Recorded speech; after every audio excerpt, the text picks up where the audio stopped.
दर्शक बंधु आज जो टिप्स देवाक जाऊँगी ताहा मन देकी शुणु एवं देखंतु।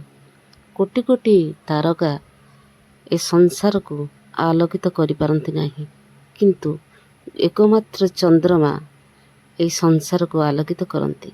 सेही भली सबु पितामाता माने चाहती तांकर संतान माने सुपुत्र हुंतु बा सुकन्या हुंतु, कुल वंश उज्जवल करंतु।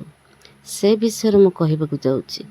केउ समय रे माता गर्भरे शिशु संचार हेले एई सुपुत्र कन्या जन्म होती, सेही समय शुभ बेला मु कहबाकू जाउची। दर्शक बंधु, जो व्यक्ति पंचम दिवस रे नारी गमन करे बा नारी सह बास करे से सुपुत्र लाभ करे। ऋतुर षष्ठ दिवस रे जो व्यक्ति नारी गमन करे से मध्य सुगुण संपन्न पुत्र लाभ करे।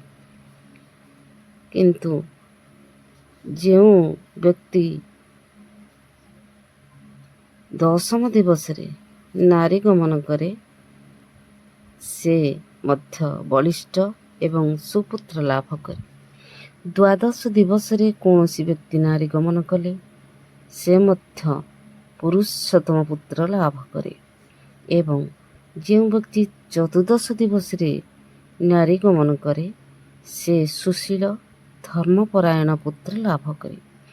जो व्यक्ति पंचदश बा पूर्णिमा दिवस रे नारी गमन करे से स्वाति कन्या जन्म ग्रहण करे।